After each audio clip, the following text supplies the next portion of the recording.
Here comes the judge. Let's play hardball.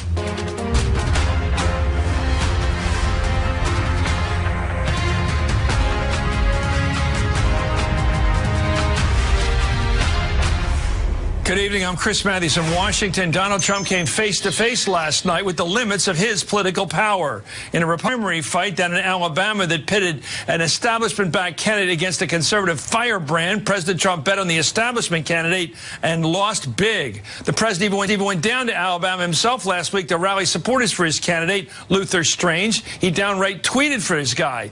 Well, today all those tweets have been deleted. He's now enthusiastically backing the Republican candidate, Roy Moore. We have a man who's going to be a great senator, and I'm very happy with that. I spoke to him last night. I never met him. I never spoke to him. I'm very happy with him.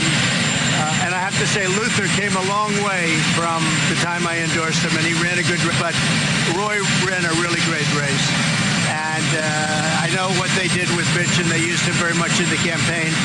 But he works hard, and I'm sure things will work out. And anyway, so who is Roy Moore, and why are moderate Republicans afraid? Well, Moore is a former Chief Justice of the Alabama Supreme Court who was actually twice removed from the bench. Once for his refusal to remove a monument to the 10 Commandments from his courthouse, and then again removed for instructing judges in the state to ignore the Supreme Court ruling legalizing gay marriage. He has a history of inflammatory statements. He backs criminalizing homosexual behavior wherever it can be found.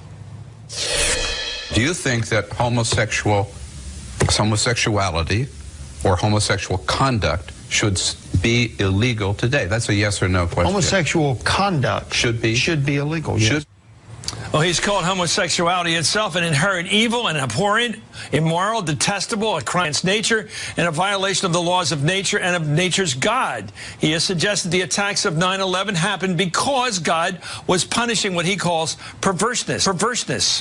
He was asked about that last night and didn't back down. I'm not God. I don't know what God does. You know, I'm simply saying it's the lack of morality in our country which has led to these things. And the only basis of morality in this country is God. And it's shown in our history, in our logic, and in law. Which has led to these things. Anyway, over the years, Moore has also backed the birther movement. Of course he would, raising questions about President Obama's legitimacy. I think they can holler political question all they wish, but it's a simple fact that if he's a natural-born citizen, he's not qualified to be president. I don't care who he is. Well, Moore has advocated blocking a Muslim elected official, Keith Ellison, from becoming a member of Congress just because he's a Muslim. He has falsely stated there are communities under Sharia law right now in our country, and he's attacked the entire religion of Islam itself. Here goes. False religions like Islam who teach that you must worship this way are completely opposite of what our First Amendment stands for. Well, that is the man who will very likely be the next U.S. Senator from Alabama. And what does it mean for Republicans, for President Trump? I'm joined by the Washington Post's Robert Costa, the Wall Street Journal's Eli Stokols, and the Boston Globe's Annie Linsky. Let's go with Robert Costa. What do we make of this? And was Trump really flummoxed by this? Because somebody's going to the Trump side of Trump. The White House is pushing back on the idea today that he's flummoxed by the whole situation, but it was a political rupturing for the President Trump. It showed that he does not have total control over his core voters, the Republican base, and that's uneasy. That makes a lot of Republican senators on Capitol Hill feel uneasy about their chances next year as they look at re-election. Well, does this mean that Trump... is he now realizing that he's in the caboose, not in the engine, that he's responding to this populist grassroots thing, which may have its heart down in the deep South like Alabama, hard right, alt-right, if you will, not exactly positive about diversity, and certainly not big on Gates. That group that backed him, is he the leader of that group or simply the repository of their support until they get somebody further right than him, like Judge Moore? Alabama is not an example of those voters moving away from President Trump. He still remains their leader in spirit, but he's not their director, and that's a really key distinction. They're not taking cues from this White House, and if you're a Republican on Capitol Hill counting on President Trump to be at your side just like he was for Senator Strange, and he can't pull Strange across the finish line, then you start to wonder, maybe I should retire. We saw Senator Corker announce that yesterday. Others, I'm told, are mulling the same. Let me go to Annie Linskin. Annie, I'm looking at the Republican Party. Is there a Republican Party? There's Mitch McConnell. He's there. Yeah. But he seems to have no relationship to the president. The president would rather deal with his fellow New Yorker, Chuck Schumer, and have Chinese with him and those little white boxes. He's more at home with him than he is with this guy from Kentucky. I don't even know what he does anymore because he can't pass anything. Healthcare fails again and again. He's a defeated army, and he's general of that army. And Trump now says, well, who else can I work with? Oh, I guess I'll work with the Democrats. And, oh, by the way, I'm going to do a tax reform bill that's more Democrat until I do the details, and then I'm going to try to deal with this far-right guy. Yeah, no, it's such a fractured party right now. I mean, there are just so many pieces to it, and I think, certainly when you saw last night when Steve Bannon got up on stage to, introduce Roy Moore, I thought that and said this is the beginning of the revolution. That was a key piece because one of the power centers is clearly Bannon, not necessarily Trump, and then you have Mitch. Who would you rather have backing you in the Deep South? In a lot of parts of the country, would you rather Steve Bannon, the alt-right hero and strategist, or the president? Looks like you'd rather. By the way, if I were really cruel, Eli, I would have a box score up there, a big box score, and it would say, "Oh, we have one." There, hold that up there. Bannon 1, Trump 0. First time they're going against each other, and Bannon's won, and everybody knows it in the country. Trump's lost. Well, I think Trump knows it. Bannon knows it. Bannon probably doesn't have that on a whiteboard in his office because he doesn't want Trump to find out about it. But I think the point. He doesn't have a whiteboard. Well, he had the whiteboard in the office in the White House with all of his to-do items on it. Yeah. But no, I think that it's less important about whether it's Bannon or Trump who's sort of officially endorsing the campaign. Roy Moore is basically a demagogue in the style of Donald Trump and relates to a lot of those same voters. No, that's right. I think his anti-gay down the line attitude about the Old Testament. He's the Old Testament version of Trump. I think he's closer to Stone. Actually, I think ideologically there's an argument you could make that he's a bit closer to Pence even than Trump. I mean, he's a conservative in a much he really believes it in a way that Trump has the ideological flexibility that we hear about so much. Well, and the reason Trump endorsed Strange in the first place was because he's easily manipulated. He had advisors bring him comments that Mo Brooks made in the primary that were negative about Trump, and he said, well, I don't like that. Who else can I endorse? And he endorsed Strange, not even knowing that Moore was out there and likely to win. So he got himself in this box, but you heard him today basically saying, well, they used Mitch down there a lot. I was treated fine, but they used Mitch, sort of like Republicans used Nancy Pelosi against Democrats in the general election. What he's saying is this isn't my fault. Obviously, Trump made it easier for them to use Mitch because what was he doing throughout the health care debate? Mitch, you're not getting this done. Mitch, it's your fault. Yeah, they're running against Mitch the way they used to run against Bella Abzug or Tip O'Neill or Teddy Kennedy. Look, this is Republicans. Roy Moore has been an aggressive critic of Mitch McConnell. And here in an interview with Breitbart, he said this about what his victory would mean. I hope it sends McConnell and the Senate Leadership Fund another message is that they can be beaten and let them run scared for a while. One of his campaign ads also went after McConnell. Watch this, baby. They lied about repealing Obamacare. Now Mitch McConnell's D.C. slime machine spending millions, spreading lies about Roy Moore. Drain the swamp. Send McConnell a message. Send them all a message. Well, that was a strong message. Sort of an Alabama sound a little bit. Anyway, according to Politico, a fundraising email told supporters Judge Roy Moore in the U.S. Senate means the end of Mitch McConnell's reign as majority leader. Your point. Well, I mean, it's a thankless job. I don't know who else will want to do it, but the caucus is changing. Yesterday, you didn't just have Moore's victory in Alabama. You had Bob Corker, a stalwart moderate in the caucus, respected across the aisle. Yeah. He decided he's hanging it up. And you have other Republican challengers styled along the lines of Trump in Arizona and a number of other states emboldened by this. And so it's not just Alabama. Alabama's the tip of the spear. Yeah. And it looks like there's three pieces of the Republican Party. There's the leadership, which is becoming atrophied and useless. There's the Trump crowd, and there's still Republicans still vote for Trump in every poll we take. But then there's that part that just wants to quit. Charlie Dent from Lehigh, Pennsylvania, Lehigh Valley, governing walking away. That part, I think, is going to grow. I think a lot of these guys don't like this. Yeah, I mean, the dent is that he's part of the governing wing of the Republican Party. And, I mean, they are showing... Not anymore. If you leave, you're not governing anymore. You're not governing anymore. And so far, the party has not been able to govern. I mean, in the first seven and a half months of the Trump presidency, there's been very few accomplishments, if any. But I would also add that Luther Strange was not a good candidate. And I think we just have to remember here that this is another instance of a establishment installing a candidate that the people decided they didn't like. And I think when you are in that dynamic, especially right now, you're asking for some trouble. Let me get back to Robert. Robert, let's talk about how Trump won and where he may be in trouble around edges. He won not just because of the T in Pennsylvania, the rural part in the middle between Pittsburgh and Philly. He also won because he did pretty well, certainly better than expected in the suburbs, Bucks County, Montgomery County even, and he certainly did well in Lehigh Valley and places like that.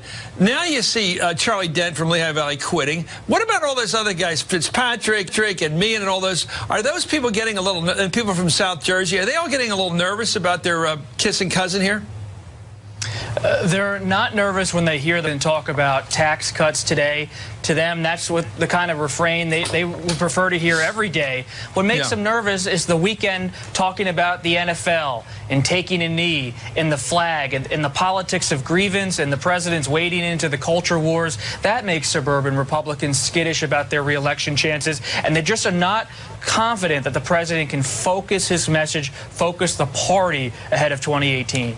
Well, one theory I've heard, which makes sense to me, is every time Trump decides to deal with the Democrats, deal with Nancy on keeping the government going, a continuing resolution, boring stuff like the debt ceiling, going along with DACA, which really doesn't offend the right wing at that much in the suburbs, he always bounces it off with some wild right-wing crazy cultural statement, whether it's the NFL or something. In other words, he feeds them circus, as I said last week, while he basically feeds them bread, too. He keeps them happy on taxes and pragmatic stuff, the left and the center. Meanwhile, he keeps the right wing and his people stoked up with the cultural fight. Do you see that pattern? I do.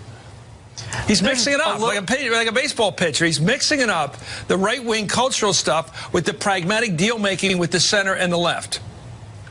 My sources tell me there is somewhat of a strategy at times, but Chris, to be candid, often the president's careening from controversy to controversy. So while he is using his instincts to try to guide him and understand what his base wants, there's really no coherent way of understanding a lot of the political strategy that's coming out of this White House. Eli, last word. Is it strategic or is it just serendipitous and God knows what? I think Rob put it very well. I mean, sometimes it's just a matter of impulse control, but he does know that he needs to sort of keep the base happy, and a lot of these things are doing. He thinks, our reporting is that he thinks this NFL controversy, which he stoked, is actually good for him. This is a president dividing the country who thinks it's to his political benefit. Well, you got to get to Friday night on Route 40 or someplace like that at the bar room and have the guys on the stools tell us which way they're going. I think you may be right. Anyway, I think there might be a mix on this one. Robert Costa, Eli Stokols, Annie Linsky, what a trio. Coming up, the devastation in Puerto Rico is massive, as we all know now, unfortunately, and the Trump administration is unfortunately pushing back against the growing criticism. But is it doing enough? Actually, even Republicans are warning against a Katrina-style political disaster as well as a natural disaster. We're going to talk to the governor of Puerto Rico next. Plus, Roy Moore's victory last night in Alabama challenges the Republican Party as we know it, the existent Republican Party. Trump has helped create something on the right, something he can't control. The question now is whether Democrats can exploit the Republicans' lurch on the right. And more bad news for Health and Human Services Secretary Tom Price, the guy who wants to take away Obamacare. Well, he used private planes to meet up with friends and have lunch with his son, all at taxpayer expense. In other words, money that was to be used for health care. And he's just one of those 3 cabinet Trump members now fleecing American taxpayers for private aircraft. Finally, let me finish tonight with Trump, which he definitely won't like tonight. This is Hardball, where the action is.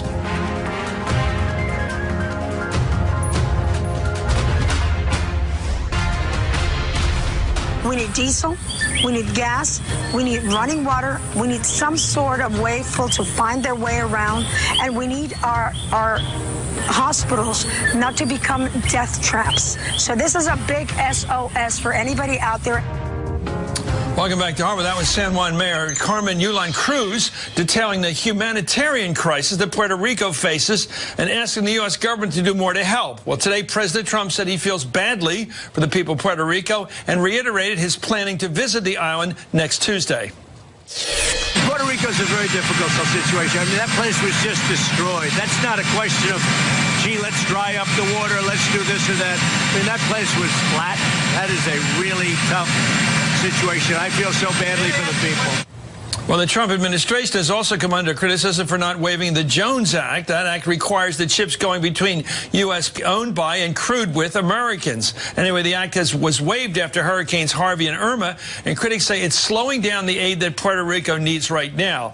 It's in contrast, by the way, to the British, I thought it the other night, in World War II, when they spent every ship or boat they had to rescue their people in Dunkirk. President Trump today said the administration was still thought it, but that he was concerned about the shipping industry. Let's hear. We have a lot of shippers and a lot of people and a lot of people that work in the shipping industry that don't want the Jones Act lifted. And we have a lot of ships out there right now.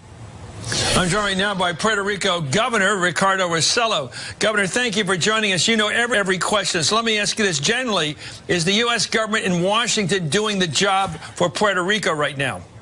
Well, yes, thank you for the opportunity, Chris. The answer is yes, they are working diligently. We're having a communication, but you have to understand that this is a devastation of an enormous magnitude, that our energy grid is completely destroyed, and that we are in an island. So getting resources over here has been, a rate-limiting step. So we're working on it. We're delivering food and water. We're making sure diesel gets to the people. We're right here in our EOC to make sure that that's happening, and it's done in collaboration with the federal government.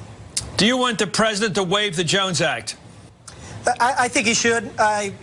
We can have a larger discussion later if it's important in the long run or not. But right now, we need all hands on deck. As they did in Irma, we had a 1-week waiver. I think we need every boat that can come in, and I don't think it harms the industry because, quite frankly, we just need all hands on deck, and every boat that can supply, basic necessities should be coming to Puerto Rico. Well, yesterday, President Trump boasted that you have repeatedly praised his handling of the recovery efforts. Let's listen to the president. We have been really treated very, very nicely by the governor and by everybody else. They know how hard we're working and what a good job we're doing. As Governor Rossello just told me this morning, the entire federal workforce is doing great work in Puerto Rico, and I appreciated his saying it, and he's saying it to anybody that will listen. And the governor said we are doing a great job. In fact, he thanked me specifically for FEMA and all of the first responders in Puerto Rico. We have had tremendous reviews from government officials. Governor, is all that true? Are you on the same page with the president? Yes, the president has been very diligent. He has essentially talked to me every day. Every petition we had of him, he has answered in the affirmative. He issued 2 pre-landfall emergency declarations. He declared Puerto Rico a disaster area by my petition verbally as the hurricane was passing Puerto Rico. He waived the cost sharing for FEMA. Now, recently we asked him for more resources. They're coming over here, but I want to say, Chris, that this is also the state government that's helping. Governor Cuomo is helping. Governor Baker in Massachusetts is helping as well. Governor Hogan, Governor Scott, Governor McAuliffe, a lot of people are helping and putting resources, but the president has been very diligent and has answered our requests. Now we just need to recognize that those human resources that we need on island need to get here as fast as possible. Well, thank you very much, Governor Ricardo Rossello. God bless Puerto Rico, sir. Up next, Senator Bob Corker is just the latest temperate Republican heading for the exits. Is quitting the only way to show rebelliousness in the Republican Party right now? That debate is coming up next here, and this is where the action is. Hardball.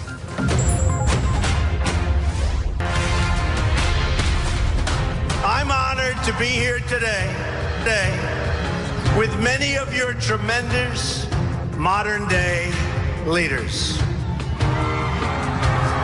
We're joined tonight, and I want you to give him a nice hand because he's on our side. Got to take good care of our people, right? And he's got a lot of power for the people of Kentucky. by our Senate Majority Leader, Mitch McConnell. Where is he? Come here, Mitch. Everything good? That health care is looking good? Good. Thanks, Mitch. Healthcare is looking great. Anyway, welcome back to Horrible Difference a half a year makes. That was President Trump back in March praising Senate Majority Leader Mitch McConnell. Well, today, a day after his candidate Luther Strange lost, President Trump is stewing over a string of defeats. His seeming victory is only coming when he works with Democratic House Minority Leader Nancy Pelosi and Senate Minority Leader Chuck Schumer, a fellow New Yorker who speaks his language and eats Chinese with him. Anyway, according to Axios, the president is openly venting about his frustration with what he considers the failed leadership by Senate Republicans and making fun of Senator Mitch McConnell and Senator John McCain. So in private, he's mocking these guys. And according to Politico, Majority Leader McConnell is privately acknowledging that Roy Moore's victory last night would stoke insurgent bids across the country. And this comes as a stinging defeat for Senator McConnell just hours after one of his close allies, Senator Bob Corker of Tennessee, there he is, announced that he is not running for re-election next year. Yesterday seemed to highlight a deepening divide between the establishment wing of the Republican Party and the populist wing personified by the president's own election. So who or what exactly is the Republican Party of 2017? For more, I'm joined by Matt Schlapp, chairman of the American Conservative Union, who had dinner with Trump Monday night. We got to hear about that. And David Corn, who did not have dinner with the president Monday night, Washington bureau chief for Mother Jones and MSNBC Politics. Well, what it was like not to get... I couldn't make it. I couldn't make it, Chris. Okay, yeah, too bad. You had an RSVP. Matt, what's the president... I would like to see that, though. That would be kind of fun. Well, you can arrange it with your inside. Let me ask you about the president and taking this buffering, because it seems to me he put his name on the ballot for Strange. By the way, there's an odd name. Anyway, Luther Strange, but it didn't work. And this other guy who's a wild man, a wild man. The stuff about gays is so out of line right now in terms of our Constitution as we interpret it now, and yet it doesn't seem to bother Trump. He flipped 180 today. He's my guy. Yeah, I mean, more. That doesn't surprise me. I actually think Trump actually was with Luther Strange because he was the incumbent, although he was only appointed. He voted for the Trump agenda. They ran this primary about who could be the closest to Trump, and Roy Moore certainly didn't try to have any inspiration with Trump, and Trump wants a reliable vote in the Senate. He's going to be for the Republican. That should not be shocking. But a week or two ago, we would say Roy Moore was a wild man. You guys had the 10 Commandments at his courthouse. He did not go after Roy Moore, if you notice. You're missing my point. Your Republican caucus in the United States Senate. This isn't against some odd state senator here. He's in the United States Senate. Right. His name's Roy Moore. Not yet. And he's been kicked out of his judgeship twice because he won't obey the Constitution. I think that's a problematic thing. Is he going to take an oath to the Constitution? He absolutely is. He's going to have to. What does that mean? He doesn't allow its current interpretation to affect him. Roy, I think you're stymied here, David. I'm not stymied. I'm just saying it's like the voters chose Judge Roy Moore. And the president's standing behind the Republican, and we're going to have another election, and I think Roy Moore is going to be the next senator. The Republican voters of Alabama chose Roy Moore the way the Republican-based voters chose Donald Trump.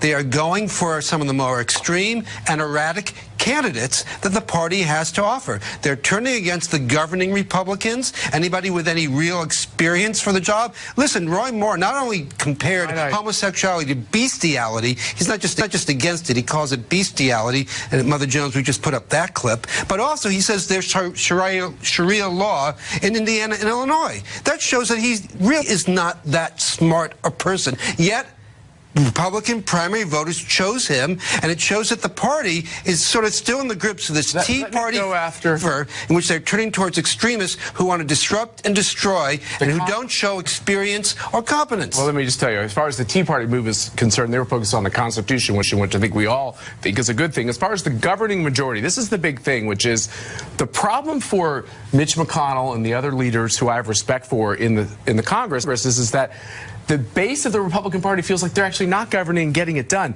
If they were getting these things done like repeal and replace, we'll see what happens on taxes. I'm optimistic, but if they don't get, they're not governing in that case. They were given a majority, and it ain't happening. My party has a big problem with the fact that they're not implementing. You have to agree with that. You play musical chairs when you're in grade school and you loses a seat. Yeah. It's like your party is losing seats for moderates. Like, Charlie Dent from Pennsylvania just quits. Bob Corker just quits. But the people, they're not comfortable in the party anymore, these guys. They're not being comfortable. They don't feel comfortable. Charlie, just a minute. And all of a sudden, a guy like Roy Moore feels comfortable. He's part of the Republican Party now. These other guys don't feel like they're. So moderates, or people who are what we used to call mainstream Republicans, are quitting. The wild people are coming on board. In fairness, you can defend that as a political movement. Look, in fairness, I will tell you that I think the Republican Party is moving to the right, and I think the Democratic Party, with their strident voices of Elizabeth Warren and Bernie Sanders, they're moving to the left. I think we're seeing the reduction of power of these parties and the strident voices taking over. You see strident voices like yours. You see Nancy Pelosi and Chuck Schumer actually trying to govern, find out where they can persuade the president, not just the president, give Trump credit too. But yes, but they're the ones putting this deal together. They came forward, and we may see this in infrastructure. We won't see it on tax reform, because tax reform is going to really be bad for people in the low middle income. But nevertheless, they don't pay income tax. But the thing is, a lot of Republicans do not want to govern. They want to disrupt and destroy. They want to come here. They don't want to. They don't have a. They don't have a plan. They don't have a health care plan. Yeah, but they want to get rid of what's there. Statement about how working people don't pay tax. Just keep saying that. 50% of Americans pay income taxes, Chris. 50% of Americans don't. That's not my numbers. Well, they pay sales taxes. They pay payroll taxes. I said income taxes. People making $45. And a lot of them. Look, we don't want to get stuck here, but a lot of them actually get rebates as far as income taxes are concerned. So don't say that the poor are paying income taxes. But the second thing of all of this question is, if you're going to say property tax, don't tell me the working people in this country don't pay taxes. I said income taxes. Don't forget, they don't pay income taxes. I'm for them paying. I'm the low tax guy here, so I'll win that argument every time. But the fact is, if Schumer and Pelosi get credit for trying to govern, Trump's in that mix, and you have to give all of them credit for trying to govern. You can't just say, "Oh, it's just the Democrats who are trying to reach across the aisle." And if you look at how has Mitch McConnell and Paul Ryan tried to? That's their problem. Is they don't look like they don't reach. They don't reach across the. You can't have it both ways. They can't be extreme to meet the Republican Party-based desire, and then work with Democrats. Don't worry, they're not meeting. Because any time you work with Democrats, they try to work with Obama. Would we be better off if we never had Obamacare? Yeah, I think we'd be better off going back to nothing. I think Let me finish. I just said that. Can I answer? I think you can say it your way, but you can't if you'll answer. I will answer. I think we would have been better off on these big questions of entitlements that it be done in a bipartisan way, like your old boss and Ronald Reagan did. That's the right way to do it. Answer the question. See, yes, we're better off without it. We're better off without it. In other words, we'd be better off just repealing it. Absolutely. Well, you can't get a vote for that. Not having nothing. Do you see how big the government is? Not having nothing. That is absurd. They're unable to get a vote that says repeal Obamacare because they know it's better than what we had. That's they don't want to go back to pre-existing conditions and all that. I will say on your TV show that this country would be better if Obamacare had never passed, and there's a lot of Democrats who are honest. Anyway, thank you, Matt Schlapp, speaking for the minority of the Republican Party. David Corn, thank you, speaking for many in the Democratic Party. Up next, the latest in the Russian investigation. New reporting that these Kremlin-linked Facebook ads promoted Green Party candidate Jill Stein, all in an attempt to divide the Clinton vote. We're going to talk to a member of the House Intel Committee to explain why the Russians are pushing Jill Stein, who, by the way, was at that dinner table over there with Michael Flynn, if you remember that picture. This is Hardball, where the action is.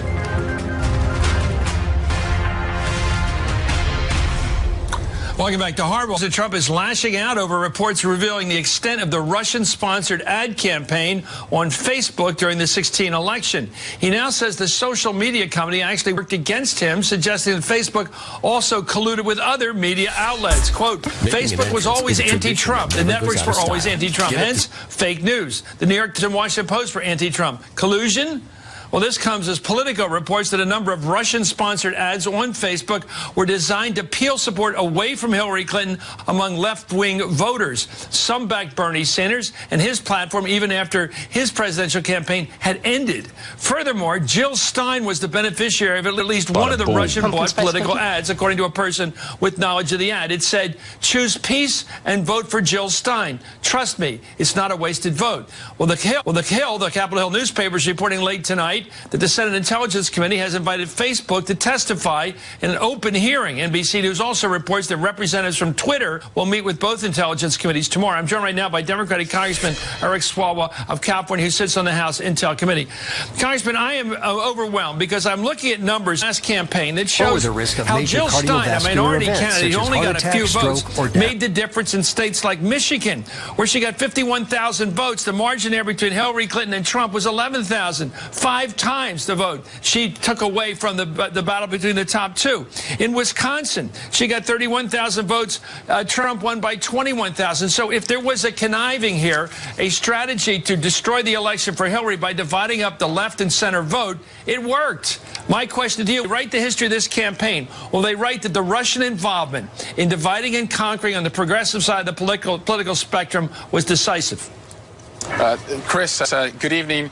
And, you know, also of note here is the level of sophistication. I mean, the hashtag on the post that you just read said, grow a spine, vote Jill Stein. That is an idiom, grow a spine. And idioms are often lost in translation, which makes you wonder if they had help on the inside here. The smartest political scientist in Russia probably wouldn't understand how to use U.S. idioms to U.S.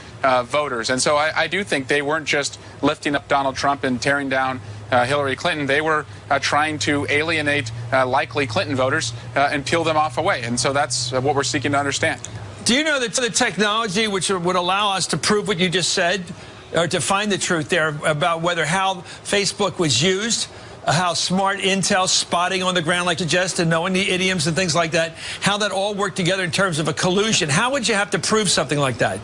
Yeah, well, one way we could do that is to look if advertisement A, the Jill Stein advertisement that was funded by Russians, if there is a similar or identical advertisement funded by another foreign entity or a U.S. person, you could probably assume that they were in some way working together but using cutouts to post it, because $150,000 seems like a relatively low amount, and the Russian way is to use cutouts and other sources of funding. And so you can do that diagnostic by doing a pixel analysis. It's going to take a little bit of time, but that's one way that better be conducted. Let's take a look at something we sort of overlooked. I agree, I'm part of the overlooked people. I overlooked it. Look at Jill Stein sitting there with Putin. I mean, Michael Flynn was there. He's on the left. Putin's in the middle. Jill Stein's sitting there all dressed up for a nice fancy dinner, very comfortably there in Moscow with the head of the Russian government there. What do you make of that courtship? You got to call it a courtship. Brought her over there, wined and dined her, and then promoted her through Facebook, apparently. Well, they did. Yeah, frankly, Chris, I'd love to hear from Jill Stein about why she was at that dinner and whether she had followed up at all with any Russians. That would also be helpful for us in our investigation, knowing now that the Russians sought to use her candidacy to also tear down or take away votes from Hillary Clinton.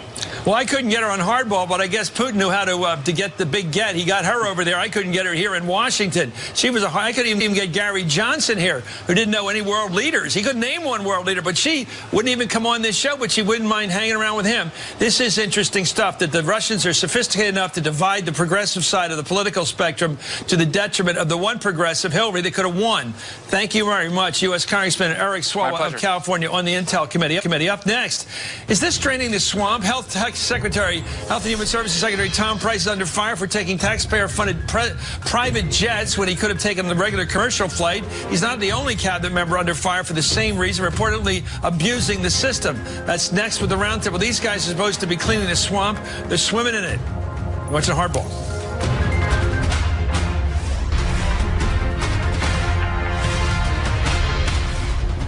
I will tell you personally, I'm not happy about it. I am not happy about it. I'm going to look at it. I am not happy about it, and I let him know it.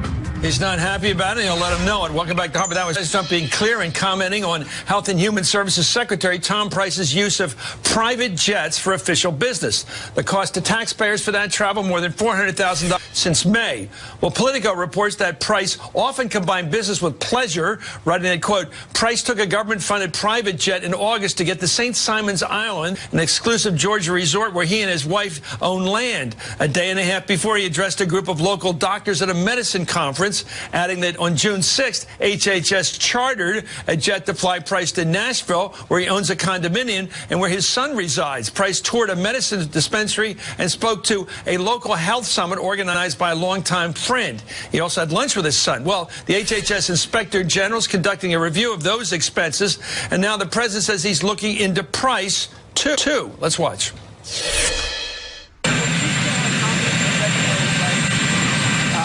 I am going to see, I'm looking at that very closely. I am not happy with it. I will tell you, I am not happy with it. Would you fire him, sir?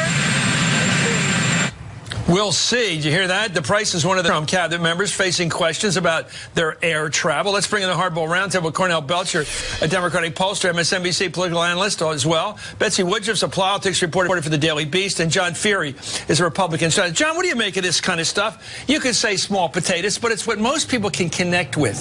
Well, Tom Price would be in a stronger position to pass Obamacare repeal with the president, first of all. Second of all, this reminds me of when David Watkins, remember him? He was fired in the Clinton administration because he took a helicopter ride with golf clubs.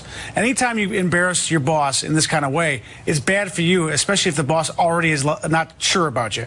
David Watkins got fired, and it caused a big problem for the Clinton administration in 1994. This is a problem for the president. Betsy, I'm thinking about the average person who takes a trip once in a while. They consider it a real injury, and they sit back in 28D. They're wondering, why does this guy get to fly in his own plane at my expense? Because that money's supposed to go to health care, not to his travel plans. Exactly, and I think the optics of this particular narrative is what's really damaging to Price. Of course, and we don't even see it, do it? But it's still optics. Exactly. You don't have a picture of the guy flying in a private plane. Right. Everybody knows how planes work. Everyone's familiar that private planes are slightly nicer than whatever the alternative. I mean, I don't know. I assume. Well, you have your own flight attendant. Nobody's bothering you. Plenty of air to breathe, and usually, you know, a lot of nice cupcakes and stuff to eat while you're on the plane. It sounds pretty good. Yeah, and normal people can understand that is a special privilege that appears to be with Tom Price. Why very expensive and that they're paying for. I'm sorry to interrupt, but Cornell, he's not talking about a private flight to somewhere in Oklahoma. Philly. Right. You can take the train. Joe Biden took the train to Delaware every night. I mean, it's not a big haul. I think you walk over to Union Station, you get a ride over there on Uber, you're over to Union Station, and you get on the train, you're there in an hour and a half. What's the problem? I think this is really problematic to someone who came in talking about draining the swamp, right? Yeah. I think this is such an easy picture for Americans to think of, okay, when they think of what's wrong with Washington, big fat cats, riding in limousines, smoking cigars, flying private jets, doing hardball, right? And this goes against what his brand is, right? His brand was, I'm going to drain the swamp and I'm going to be for sort of the populace, for the small people.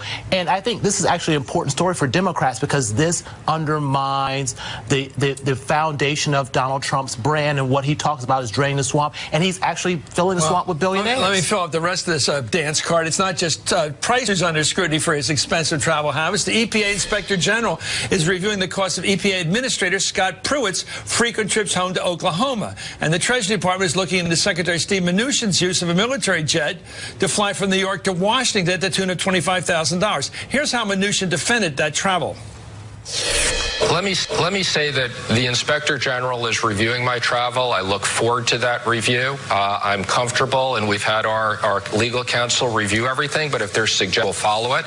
That's number one. Number two, it doesn't cost $25,000 an hour, but it costs a lot of money. And number three, as I've said, there are times when I need secure communications to be in touch with the President, the National Security Council, and that's the reason why. He said, Betsy, he was comfortable with this discussion. He was caught, of course. Yeah, he didn't bring it up. I've heard people sound slightly more comfortable than Secretary Mnuchin sounded in that clip. Part of the reason that this is such an issue for Republicans, the broad question of cabinet secretaries taking private flights is a problem, is because one of the main criticisms that congressional Republicans had of Obama during the prior administration was government waste. It's something Republicans love talking about. They love talking about spending. They love picking out individual line items and suggesting that those expenditures are the reason we have a national debt at all. But now that Republicans are in power and in a position to all of a sudden think, oh, maybe a private or military plane from New York to D.C. would be nice, the tables are kind of turned. This is why we have a problem with a government that does nothing. Because the Democrats who don't mind spending money, they don't mind, I have to tell you. They don't mind spending money. I work with them. I know they like to spend money, like the taxes, but it's a fact. Republicans don't want to do anything like that. the people trust Republicans usually generally to be more tight than Democrats. They generally think they're more tight-fisted.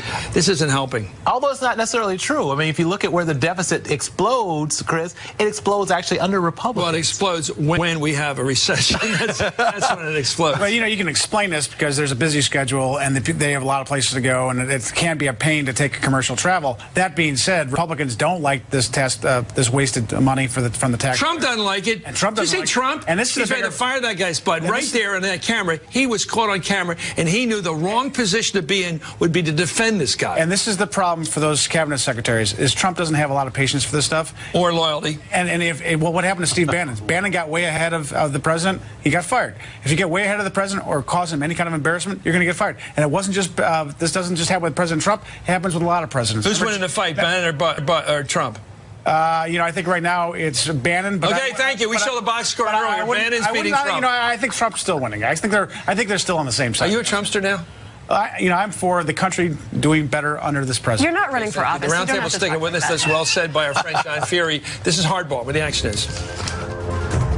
If do so, it's a real problem for Democrats. Who gets the black woman vote? Will it be Elizabeth Warren or Bernie? I don't think both fighting for it right now. I think Harris or Booker. The new ones. Yes. Go ahead, Betsy. This is the most dangerous week yet to be a White House senior staffer, because there are reports that Bob and his team are going to start questioning some of the President Trump's inner circle either this week or in the coming weeks. And the reason that's dangerous is because, based on my reporting, we can expect there to be an FBI agent in the room for those interviews, which means if any of these folks who are on Mueller's list willfully mislead either the prosecutor investigating them, it's a felony. It's against the law. John Fury. Marcia Blackburn will replace Bob Corker in the Senate from the state of Tennessee. She'll run and win. She'll run and win. She'll also unite both wings of the party. She's pro-Trump and pro-establishment. Well, she's on the show a lot, so that could be good for us all. Anyway, Cornell Belcher, Betsy Woodruff, and John Fury. When we return, let me finish tonight with Trump Watch. You won't like it. You're watching it.